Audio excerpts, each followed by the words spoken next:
Australian made and owned, Hi-Tech Oils is one of the largest oil blenders in Australia with a truly national profile, supplying an extensive range of oils, coolant, grease, batteries and much more for all businesses and consumer needs. Choose Hi-Tech Oils for peace of mind.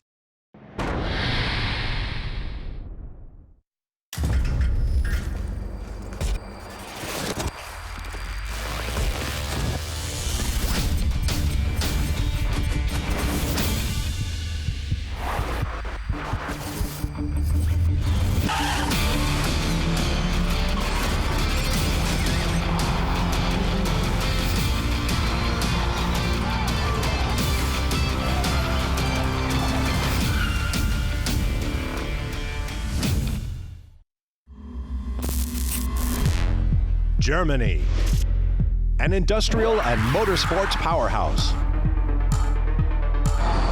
A home race for reigning team champions Audi and for BMW. With the mighty Porsche and Mercedes joining the championship next season, the Germans are cranking up the volume. Any one of the top 9 could be leading the title race with a win here in Berlin. Germany's capital is the only city to have hosted an E-Prix in every season of Formula E. And for round 10 of season 5, the all-electric series returns once more. It's the 4th of our Voestalpine European races with just Bern to follow. Who will take off and fly to victory at this most iconic of venues, Templehof Airport, a symbol of freedom which played such an important role in world history. So far, the Formula E Roadshow has electrified the streets with wheel-to-wheel action in 9 stunning cities, with an unprecedented 8 winners from 8 rounds. Well done, mate, well done. Last time in Monaco, however, the streak came to an end. Reigning champ Jean-Eric Vergne was on pole. The Techeetah driver kept his cool and the lead as the chasing pack traded blows. A mistake from Pascal Wehrlein opened the door to Oliver Rowland in the Nissan. Oh, lock up from Wehrlein, he's thrown it away! And up into second place now goes Oliver Rowland. Antonio Felix da Costa was pushing hard for points in dramatic fashion. Oh, what a move from da Costa! Whilst de Grassi's race came to an end at the hairpin. Slam! And that's de Grassi out. But it was Frenchman Jeb who cruised to victory around the iconic harbour front to become this season's first double winner. That's it, baby! The DS Techeetah driver leads the championship by 1 point from teammate Andre Lauderer. Previous table topper Robin Freintz drops to 3rd. This week saw the release of a documentary all about Formula E. Titled And We Go Green, it premiered at the world-famous Cannes Film Festival. In attendance on the red carpet were Hollywood movie legends Leonardo DiCaprio and Orlando Bloom, along with Formula E's very own chairman Alejandro Agag, and of course, the stars of the film, the drivers. Jean-Eric Vergne even got to drive a Gen 2 car along the Promenade de la Croisette in spectacular fashion.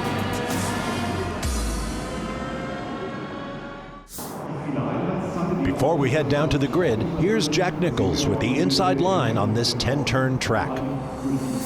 Here's a look at this 2.375 kilometre Berlin E-Prix circuit around the Tempelhof Airport. Turn 1 goes on forever, little switch back into turns 2 and 3, and then the long straight down towards turn 6, which is where the attack mode activation is on the outside of the corner.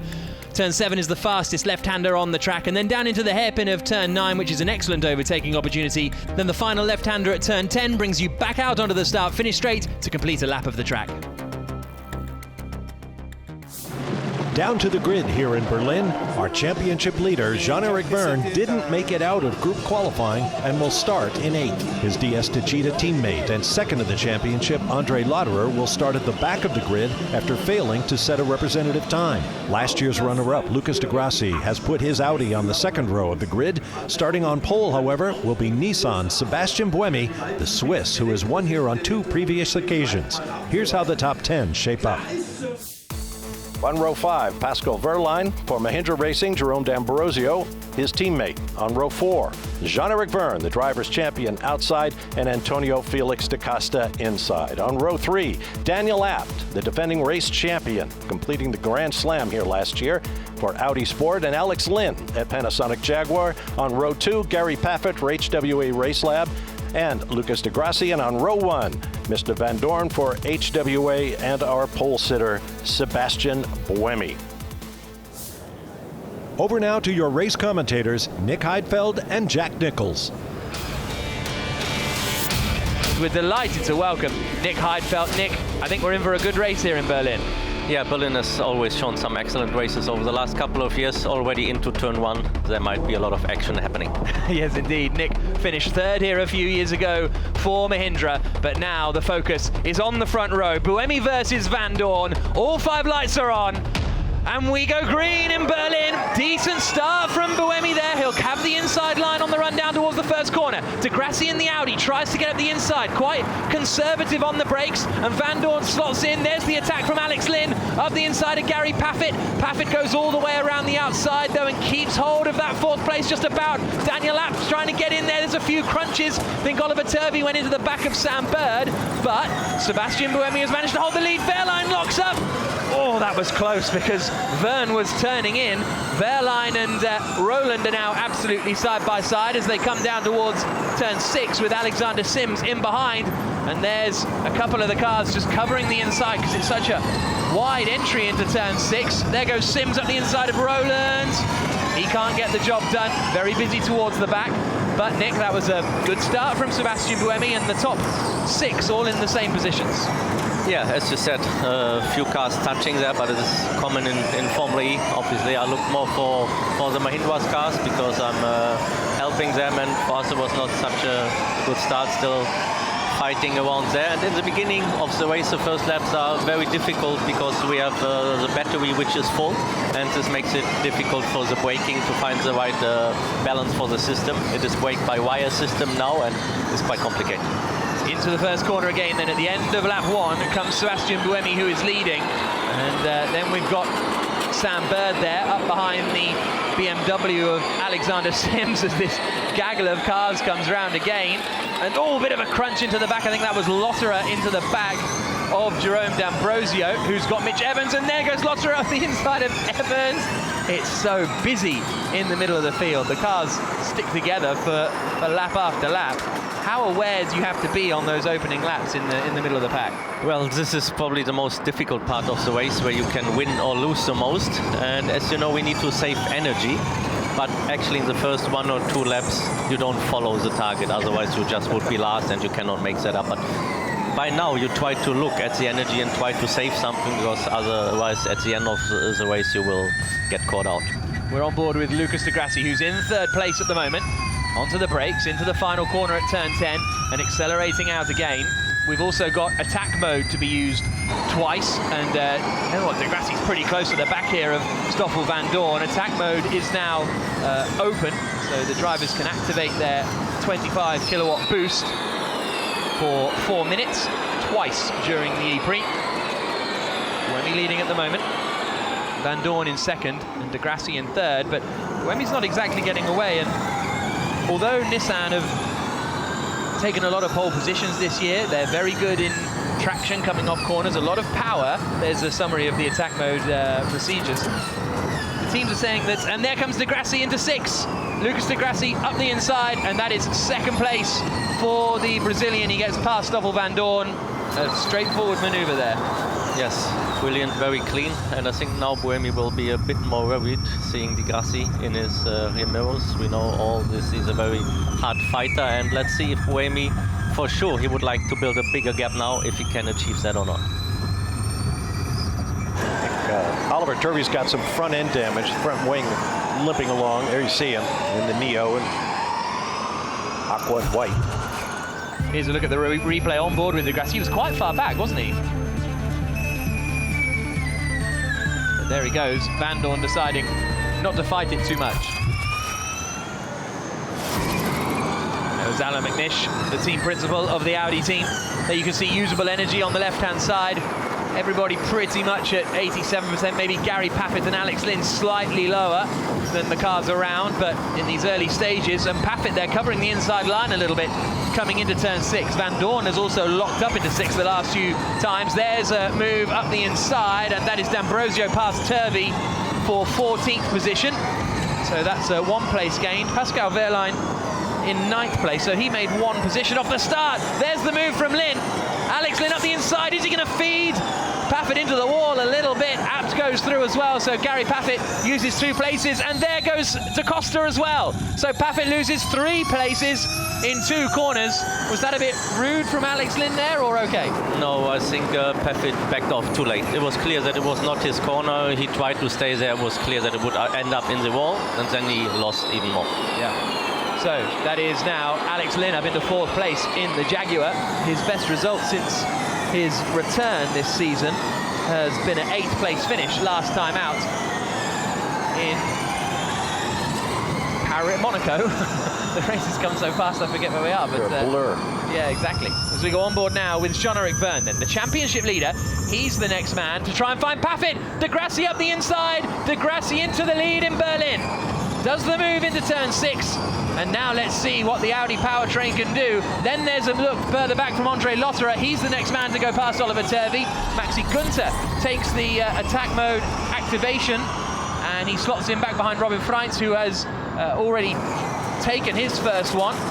So now Lucas de Grassi is out in front in the lead of the E-Prix. Next up to lose or to get past Turvey is Felipe Massa, and you just think that that front wing damage appears to be dragging Turvey back a little bit now, because these cars aren't hugely aero dependent, but you still don't want a front wing coming off. No, and I'm sure with this he will get the flag to box. It's just too dangerous. We don't want it to fall off, and then obviously he will lose a lot of time.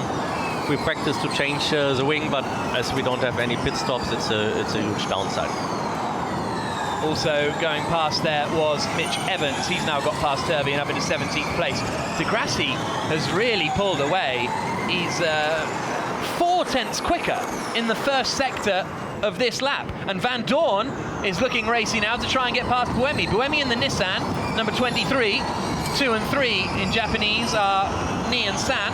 So that's why the team traditionally runs with the 23 number. And he is under big pressure from the HWA of Stoffel Van Dorn, who has had a podium in Rome, but a podium in Rome and a 9th place in Monaco last time are his only 2-point scoring finishes of his campaign. Nick, it's a lot cooler than it was during Friday practice. This is the first weekend in Formula E when we've had separate days for practice and then the race. Is that a plus or a minus with the cooler conditions and cloud overhead? I think all the drivers will prefer the cooler conditions, but still it will not make a huge difference. Probably in the morning for qualifying it took a little bit more time for the tires to come up there, but especially here in Berlin, this race this year will be crucial on tires, because in the past it's been the circuit that eats the tires the most, and in the past we had 2 cars, so also 2 sets of tires. So yeah. I think here it's important to look at the tires at this stage of the race, not to get too much wheel spin, not to overheat, and again, then in the end you have some more juice and Alex, you've hopefully had a able to warning overtake. from the race director, for the move on Paffett. No. Okay, Alex Lynn's had a warning from the race director for that move on Gary Paffett. A little bit harsh. No, I think the warning is exactly correct. Okay. So nothing. Have you ever, yeah. Have you, and there's a look up the inside from Lynn, and he goes past Stoffel Van Dorn. He's carving through the field in that Jaguar, and that time it was a little bit neater. Van Dorn fights back, coming into turn 10. That's going to allow Daniel Abt up the inside to get past both of them potentially. He certainly gets past Alex Lynn, and now they're going to tuck in behind the HWA of Van Dorn in 3rd position as they come down into turn 1. Abt has a little look, but he's not quite close enough. That was good racing from Daniel Abt there, clever. 35 minutes to go. So as soon as Alex Lynn gets the warning, he then tries the overtake at the same corner. I got your warning right here. Yeah. There's the usable energy remaining. De Grassi's lead now 1.3 seconds ahead of Sebastian Buemi. When you're talking about looking after the tyres, is it tyre life or is it just temperature? Are these tyres going to wear out or do they just overheat? It's more temperature on these tyres. They will last. Michelin are doing a very good job there, also that they're working on all conditions. But it's temperature that will slow you down massively, a lot more here than anywhere else. Here's a look at Felipe Massa. Oh, has he hit the wall again? Oh. Yeah. He hit the wall there in qualifying, Felipe Massa. And we'll have to keep an eye whether that will have damaged the car at all. It's great to see how close the cars are still together after about 10 laps now, but also shows that Buemi probably doesn't have the pace because the guys behind him are just too close. So I think he'll have a tough race ahead of him. Yeah, it's going to be a defensive race, I think, this one now for Sebastian Buemi. Through they come. I wonder if that's due to the fact that the car just doesn't have the pace, or it's the energy conservation strategy that he's on, considering in round 4 in Mexico, they completely ran out of energy during the race. 33 minutes plus a lap to go. All the teams were saying that Nissan have the speed over a lap, but maybe not the efficiency compared to Audi, and even HWA teams are saying are pretty good. Pascal Wehrlein at the moment in 9th place. It's pretty much 4/10 between every car, from 4th back down to Sam Bird really in 12th position. They're all right up behind each other in one long train. You can see Andre Lotterer in 15th on the left there. He's the highest placed driver to have used his attack mode, and he's actually doing a good job, having started in 21st place to be up into 15th position. So that's good work from Lotterer. Still got 5 places to go before he gets into the point scoring positions, and you can see he's got 3 minutes left in his attack mode because there are 3 little chevrons next to Lotterer's name. D'Ambrosio takes the attack mode now as well, so he's going to be trying to get past Eduardo Mortara, although I think he's a long way behind Mortara, isn't he? Yeah, 2.5 seconds back. But this queue continues, the top 2 spreading out. Lotterer did the quickest first sector now, as you said, and in the tech mode you lose time, so he will try to close that gap now, and then he has a huge group of cars ahead of him, and if they all go through there, he will look at making at least 2 or 3 positions. 1.3 second constant. Okay, so I think they were saying the gap back to Buemi was 1.3 seconds constantly, although Buemi went 2/10 quicker on that last lap and did a personal best, but still it is over a second, the gap between Di Grassi and Buemi, because there's no point using up all your energy pulling further away, because a safety car will just wipe that out. Great shot. Yeah, fantastic. Here comes Lotterer and D'Ambrosio next into shot. Oh, there's a look. Verne up the inside of Paffett. Can't quite get it done. Now they're coming to the quick left-hander at 7. And through goes Verne. Did he make the exit? Looks like it. Brave stuff there from Jean-Eric Verne. Paffett, though, down into the hairpin, may try and fight back. Verne covers the inside line, and he's got that move done. A little bit of a nudge in the back there, but that is Jean-Eric Verne now up into 7th position. Paffett down to 8th, and he's got Pascal Wehrlein right behind him.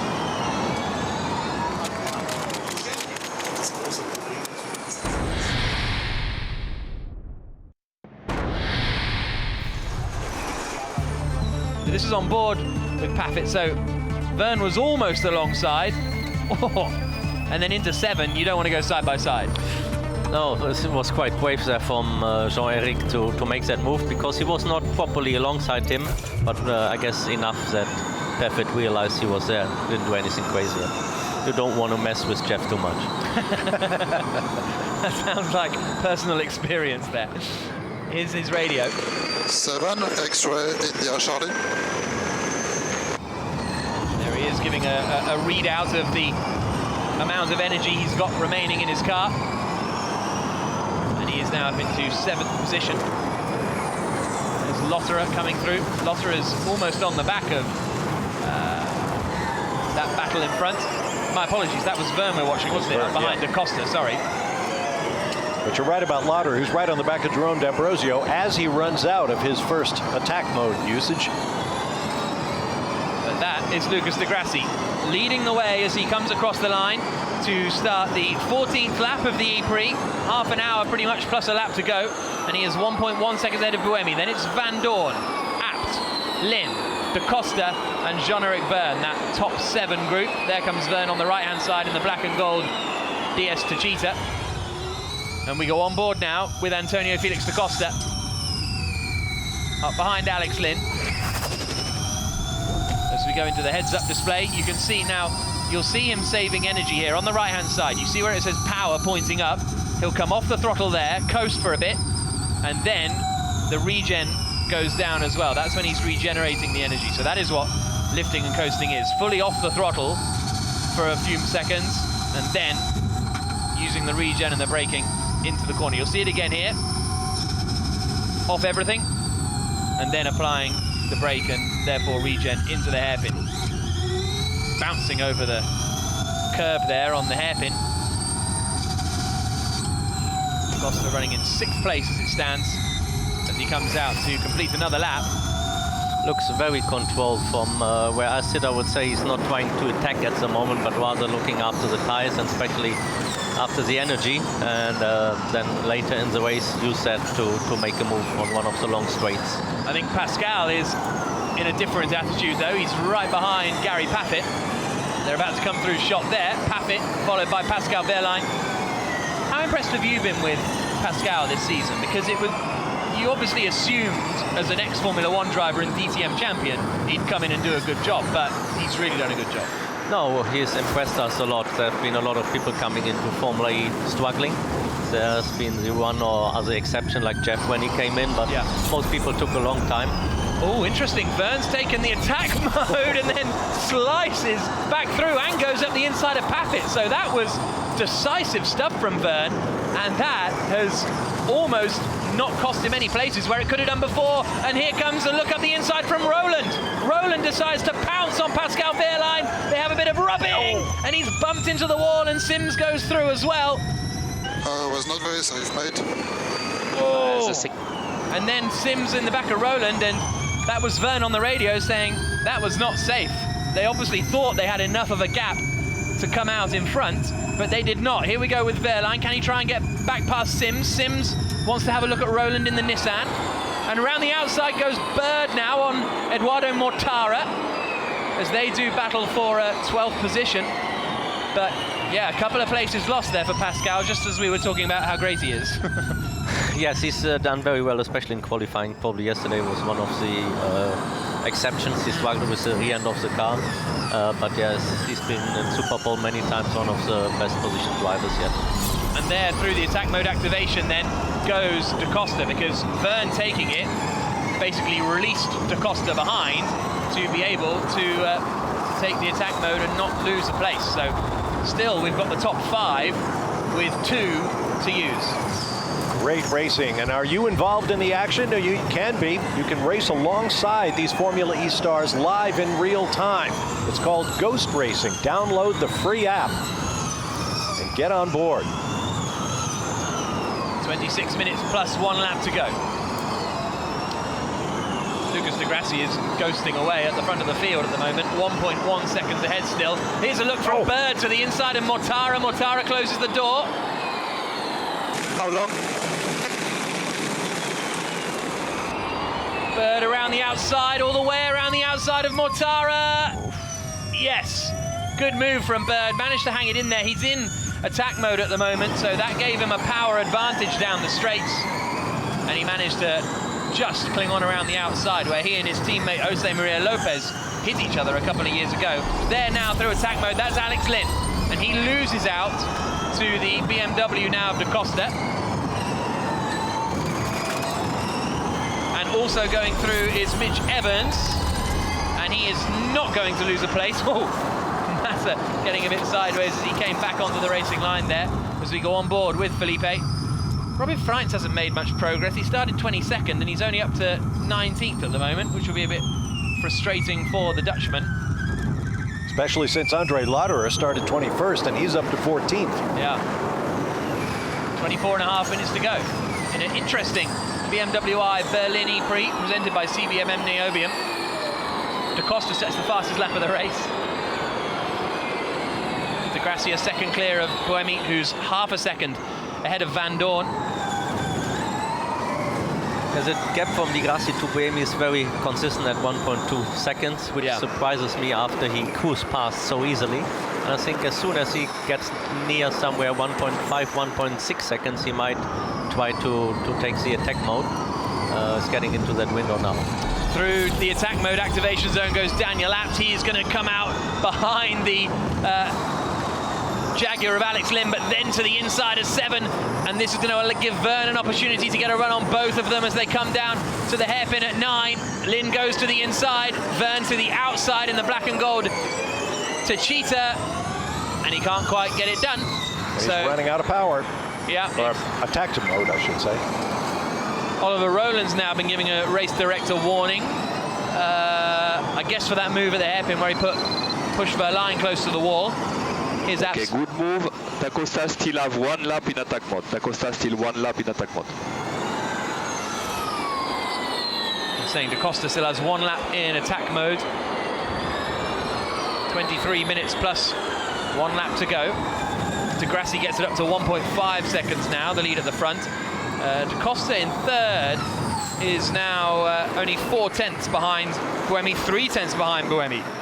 So he could be close enough for a look. Here he comes into turn 6. Antonio Felix da Costa to the inside of Buemi, and Buemi cleverly takes the attack mode activation at the same time, as does Stoffel van Dorn, and they just come out in front of the Audi of Daniel Abt. You know what?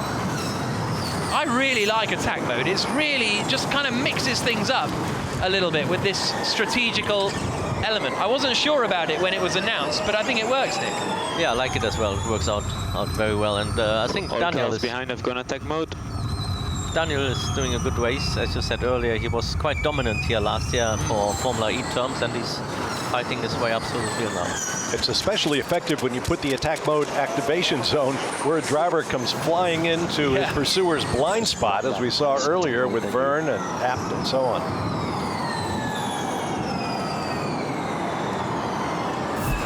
So 22 minutes to go. Time to announce the results of the Fan Boost contest. 5 drivers will get an extra 25 kilowatts for a 5-second burst in the coming minutes. Saw Massa, Da Costa, Buemi, Abt. Guess who's leading? Of course. Stoffel van Dorn. If there were a trophy for Fan Boost votes, Stoffel van Dorn would retire it. Now, Lucas Di Grassi has just taken his attack mode. He's just done his first attack mode. You can see the blue lights flashing on the top of the halo. That means a driver is in attack mode. So Di Grassi is, Da Costa in second is not at the moment. And they've all got 1 remaining. Ollie Rowland in 8th has still got 2 remaining, as have Paffett and Sims, who are all arriving side by side into the hairpin. And it is Rowland ahead of Paffett, ahead of Sims. Sims goes for it into turn 10. The door's going to get closed there, so Bird takes a wide line in to get the better exit. Pascal Wehrlein's got a grandstand view of all of it kicking off in front of him as he comes across the line now. Sims to the inside of Paffett. This time it works. Bird goes to the outside of Paffett. And can he do that move for a second time? No. Oh, he might hold it in there. God, this is super tight. And he feeds him out towards the wall, and Bird is through. And then through comes, oh, Wehrlein turning in. A clunk with Paffett. And that allows Mortara in the Venturi into the fight behind, and Andre Lotterer in there as well. Into the left-hander of 6. And Wehrlein gets the move done now on Paffett. Mortara is lurking in there too. And Mortara's going to go past Paffett as well. Paffett must be sitting in the car thinking, what is going on? Everyone has gone past him. He was 4th, and now he's down to 13th already. Oh, well, that is the phase in the race and on this straight where you don't follow the instructions to lift and coast. So they're all burning energy. Are you hearing beeps that tell you when to... Yes, I think all teams by now have beeps to help you, but in this situation, if you do that, you just lose 4 places, so you cannot do it. Ignore the beeps. Here's Wehrlein. Okay, missing a little bit of charge. Try to carry the paddle a little bit longer into the corner if you can. Missing a little bit of charge. Try to carry the paddle a little bit. So is he not regenning enough through the corners, basically? Exactly. As you explained earlier, first on the straight you start to lift, come off throttle, and then we use a regen button or lever. And we want to have a bit more energy back into the battery, so that was the instruction. Up the inside comes Sims past Oliver Rowland. Rowland goes through the attack mode activation. That's his first attack mode. He's going to get the switch back here on Sam Bird. Side by side into 7. Bird tucks in straight away. On board we go with Bird. Need to push this lap. Sims being told you need to push this lap. Presumably nice they want to get a gap. Nice view there on board from Bird, because for me, from all the drivers I know, he's the one who can stay closest to the car in front without messing up. And I've driven too many other guys, but to have him in the mirror is always a bit worrying because he's so close, but he can do it. Yeah, Very okay. good at that. Did you have drivers who you'd see in the mirror and think, he's going to hit me? Quite often, yes, it can happen, but yeah, Bird is quite outstanding in this regard. Here's the live Drivers' Championship. This win for de Grassi would put him into the lead of the standings, 2 points ahead of Jean-Eric Verne, then 4 points back to Da Costa, 3 points back to Lotterer, and then Franz and Abt. Let me just open the gap a bit, but don't let me be aggressive on strategy. Whoa, there's a late one from Verne up the inside of Alex Lynn for 6th position. He threw that in from miles behind. Really good move from Jean-Eric Verne. And Da Costa on the radio was saying, I'm happy to push for a bit to build a gap, but I don't want to ruin the energy-saving strategy there. Yeah, let's watch that gap now between de Grassi and Da Costa. Well, by now they both have used their attack mode. At the moment it's a 4-second gap, but Da Costa came from further behind and seems to be on a good pace. Buemi is using his fan boost in 3rd place, trying to attack Da Costa for 2nd. And he's up the inside and through. Sebastian Buemi uses his fan boost and takes 2nd place away from Antonio Felix Da Costa. I think Da Costa's used his already, actually, a couple of laps ago, so he hasn't got one to fight back with. But all of that, before they used their first attack modes, de Grassi was 1.5 seconds ahead of Buemi. Now, after that attack mode period, he's 4.3 seconds ahead. And there's Verne again. This time on Daniel Abt. Carving through the field now, Jean-Eric Verne. Yeah, the guys behind Lucas are obviously now losing time, fighting, losing energy, overheating the tires. That's the best thing that can happen to de Grassi. This was Verne. Sent it in super late on Alex Lynn. And this was Buemi up the inside of Da Costa. And squeezes through up into 2nd place using the fan boost.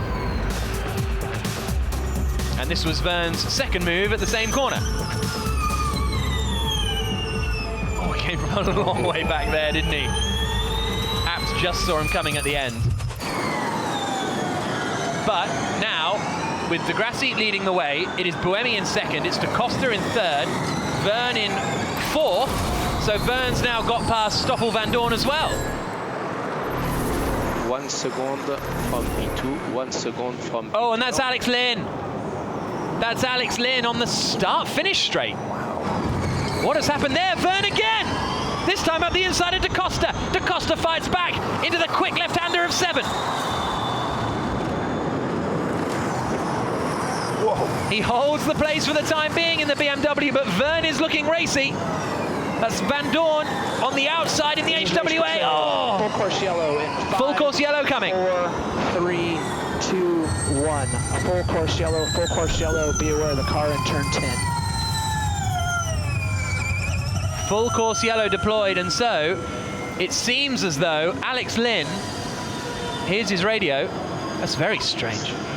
Okay, sorry mate. They might tow you, so just wait instructions. The car can't be towed, the rear axle is totally seized up. Okay, so the rear axle is totally seized up there for Alex Lynn. So we're under full course yellow, and de Grassi will be hoping they don't now deploy the safety car, Nick, because that will ruin his lead. Yeah, he has a big lead by now. But the only positive thing for him is that after this, maybe it will be, or clearly it will be less coasting needed, which makes it more difficult to overtake. Yeah, indeed. And we'll have to keep an eye on whether anyone takes the attack mode activation under full course yellow as well, because if you can activate it without losing any time, you can then just have the positives of the gaining time once you've activated it. Yeah, everybody going through the attack zone now. What you could do is gamble and hope that the full course yellow lasts another lap and only goes through the attack zone then. And then when it goes green, you have more energy for longer than the cars that went there before you. Here's a look at Jean-Eric Verne. This was him side by side with Da Costa coming into turn 7, and he backed out of that one. And this was his, oh, and there was Da Costa right with him.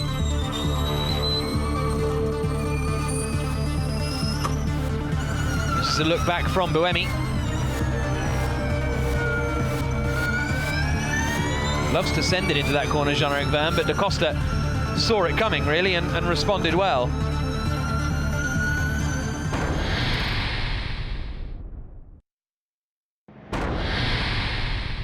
Attention all teams, full course yellow ending in 5, 4, 3, 2, 1. Green flag, green flag. Green flag, racing gets back underway, and Antonio Felix da Costa is right behind Sebastian Buemi for second place. He's got a really good drive coming down into turn 1. Da Costa tries to sell him the dummy, can't find room. They both end their attack modes now. Is he going to try and nudge him out wide to get a little overlap? Nothing doing there for Da Costa, but he was super close to the back. Now, De Grassi is going to drive away at the front. The other driver to keep an eye out on is Daniel Abt, who is in 6th place there. And then we've got Oliver Rowland coming through, and also keep an eye on Pascal Wehrlein in 10th place. On board with Da Costa again, on the brakes, into turn 6. So every driver now, I think bar Gary Paffett, is, oh, very wide Abt. Really wide at turn 6, that's going to cost him a lot of time. De Grassi leading, Buemi second, and this is the 2nd and 3rd place battle that we're on board with now. 32% energy remaining for Buemi, so Da Costa's got slightly more usable energy remaining as it stands. Daniel Abt lost half a second pretty much in that middle sector with the mistake down at turn 6, so you tend to gain about 0.7 of a second per lap in attack mode compared to regular mode. 2-1-3, advise on strategy. Da Costa asking for some advice on strategy. Strategy 23 on normal mode. Wants to try and attack. Jean-Eric Verne is up into 4th place now then.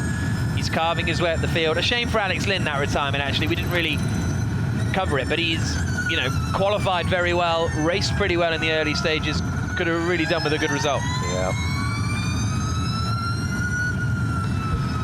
Yeah, De Grassi makes very good use now of the fact that he had the attack mode later.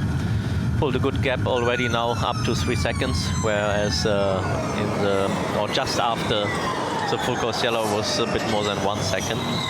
So used that excellently from Audi's side. Yeah, that attack mode is really coming into play, especially the late drivers to get it. Pascal Wehrlein now has the quickest 1st sector. Daniel Abt, the quickest 2nd sector.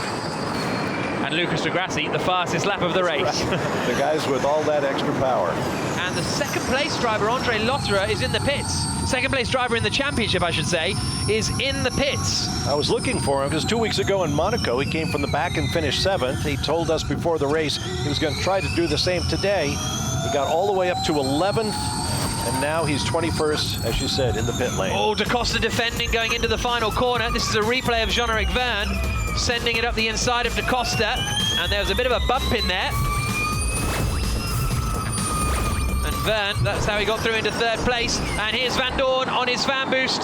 Daniel Abt is on it as well, I think, coming down into turn 1. And they're both still stuck behind Da Costa. So Verne it is who got through into 3rd position. Buemi in 2nd, Verne got through into 3rd, Da Costa down to 4th, and is now battling with Van Dorn and Abt. Here's Jean-Eric Verne's radio. Alpha Whiskey, Oscar, 0. Alpha Whiskey, Oscar 0. It'll mean something to the Techeetah team.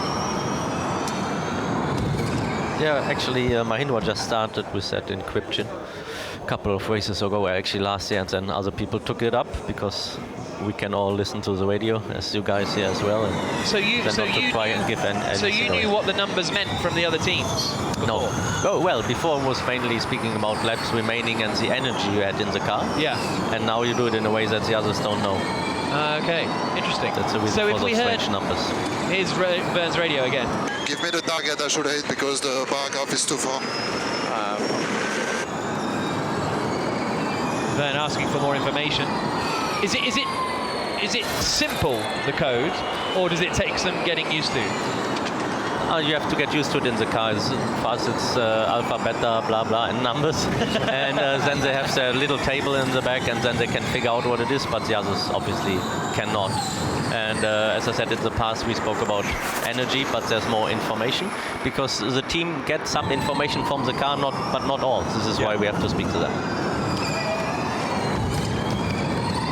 4 minutes plus a lap to go. Lucas Di Grassi, this race has gone quite quickly. Lucas Di Grassi is leading 2.8 seconds ahead of Buemi.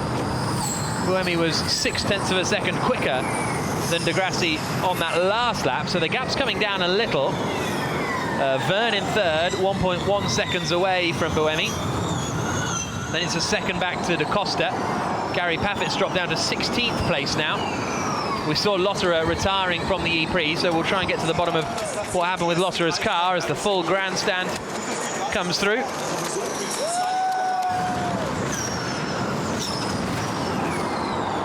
So far, a very clean race from Di Grassi, and that's what he's done perfectly over the last couple of years. If he does a move, normally he makes it stick, and yeah, looks very positive for him at the moment. He's not fighting, not losing any lap time compared to the guys behind who are all involved in some sort of fights. It's interesting 5 laps on dash. Copy, 5 laps. 5 laps on dash then. Lucas Di Grassi is leading the way. Buemi in second, Vern in third, with Da Costa and Van Dorn, the rest of the top 5. Where's the closest battle? It's really that Da Costa Van Dorn apt fight, isn't it? There's the race leader, Di Grassi. Second place through comes Buemi. Third, the black and gold Techeetah of Jean-Eric Vern. Then it's Da Costa, Van Dorn and apt, all fighting it out for 4th position.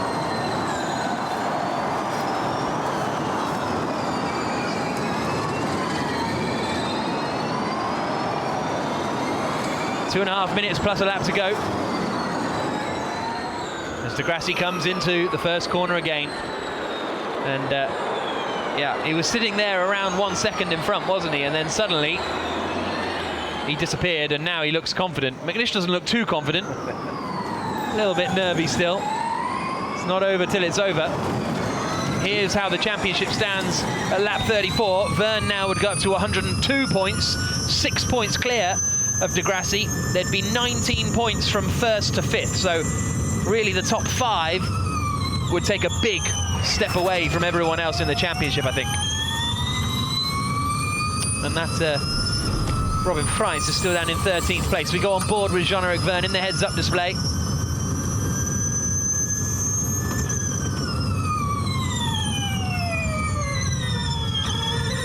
Through the right-hander.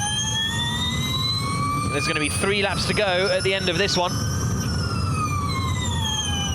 Vern is going to fancy a look at Sebastian Buemi.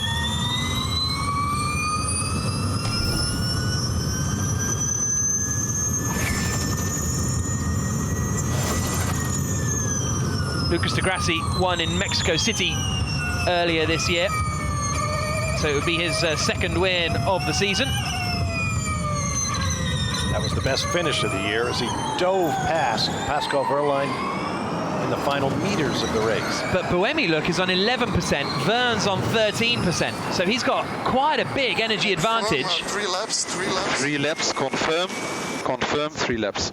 I think Di Grassi's a little concerned. Yeah, 3 laps to go. Now, with 10% energy for Buemi, we've had a full course yellow. Do you think that's going to be okay flat out, or he'll still be saving energy at this point? No, he needs to still save energy. On this circuit. This was not enough. So Vern is looking in a strong position if he wants to take that second place away, but how much does he want to risk? That's going to be the question.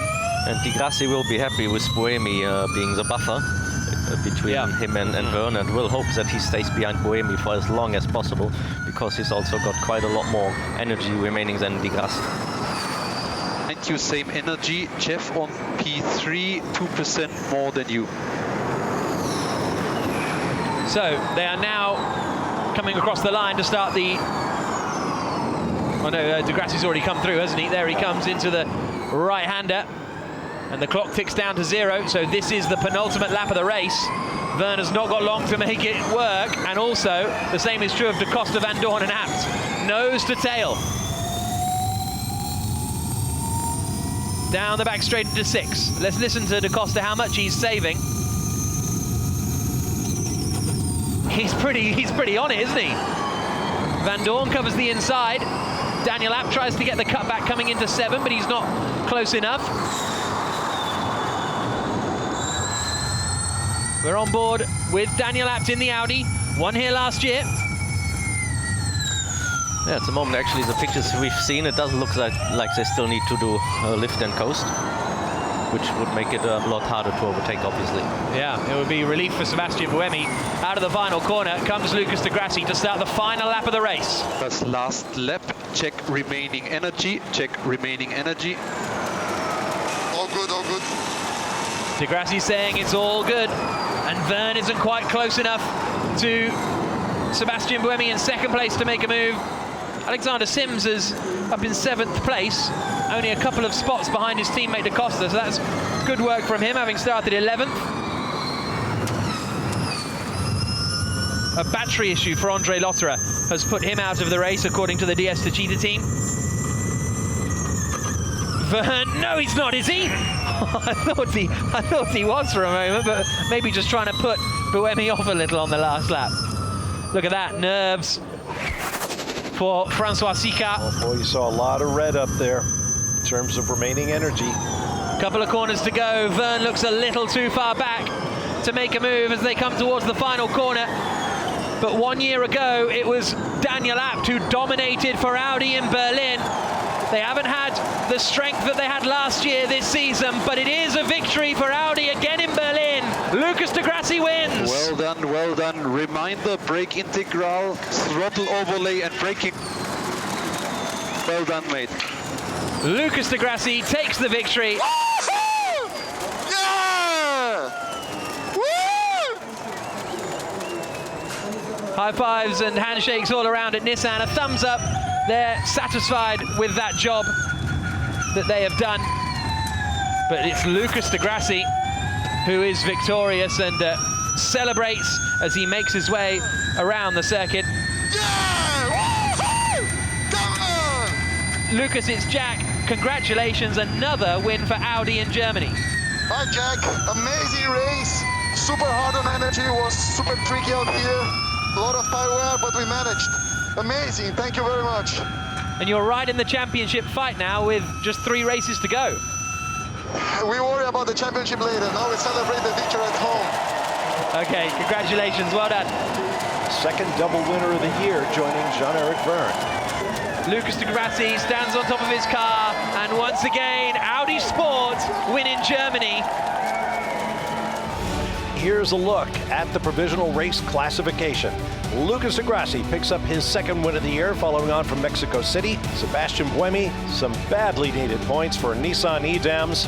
Jean-Eric Verne cements his place atop the standings with a 3rd place, then Antonio Felix da Casa, Stoffel Van Dorn, Daniel Abt on another great weekend for Audi Sport Abt Schaeffler as a team as we go forward into these last 3 races. Feels very, very good. We worked so hard in the past races. Qualifying was always hampering us. And then in this race, we managed to qualify well and use the right energy in the right time, use the attack mode in the right time. Everything went very good. I'm super, super happy in front of this amazing crowd. One of my favorite races of the calendar, so super happy. And of course, another home win for Audi. Yeah, fantastic. They deserve it. They work 24/7 non-stop, try to make my car better. So this victory I dedicate to all the team, all their hard work. Without them, we would not be here today. I'm really happy. I think I did the best I could today. So in the end, you know, this attack mode is really, really hard because you lose so much time going into it. So all the strategies are different. And in the end, I'm happy that I could score some good points for the team, you know. No, it was a very good race. I really have to thank the team because yesterday my car was, I had a lot of problems and I couldn't be really fast. And today they made an amazing job to fix my car, and I really enjoyed myself in the race. And yeah, coming back from 8 to P3 with a lot of overtaking was a fun race, and you know, I hope you guys enjoy that. But pretty much enjoyed a lot inside the cockpit. Here's a look at the Provisional Drivers' Championship with 3 races remaining. Jean-Eric Verne with a 6-point lead over Lucas de Grassi, 10 points back to Andre Lauderer, 4 back to Antonio Felix da Costa, 1 to Robin Freins. And as you can see, look at that gap, 69, 67, 65, 63, 61, 56 for 5th through 11th. Meanwhile, here are the teams. DS Techeetah, fat lead over Audi Sport App Schaeffler, but the way Audi is running right now, everybody is going to be looking over their shoulder just that little bit. 25-point margin to first to second, then Envision Virgin, who were second coming into the day, now dropped to third. Now let's take a look at the highlights of round 8 of the Jaguar I-Pace E-Trophy.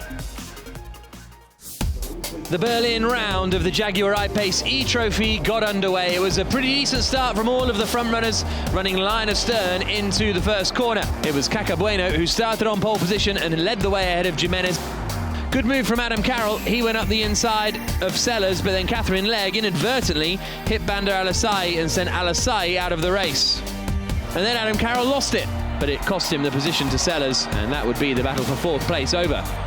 But Celia Martin and Yachi Zhang would create much entertainment in their battle for the Pro-Am class lead. Yachi Zhang went for it. Celia Martin said, no thank you, and closed the door. But then Zhang got through. Well, she then forced Zhang off there, Ziyi Zhang, and Ziyi Zhang went into the side of Ahmed bin Kanin, spinning him around. That brought out full course yellow, and the two Brazilians raced each other, but it was Caca Bueno who came out in front of Sergio Jimenez, and Jimenez now moves to the top of the championship. Back now to the main event and the podium. Audi makes it back-to-back victories at Tempelhof. Lucas de Grassi takes the win after finishing second last year. The Brazilian becomes our second repeat winner and flies into championship contention just 5 points behind leaders Jean-Eric Verne. Will we see a head-to-head battle develop between the pair in the remaining 3 rounds? We'll see you next time in Bern. But until then, for Jack Nichols, Nick Heidfeld, Georgie Barrett, and me, Bob Varsha, it's Auf Wiedersehen from Germany.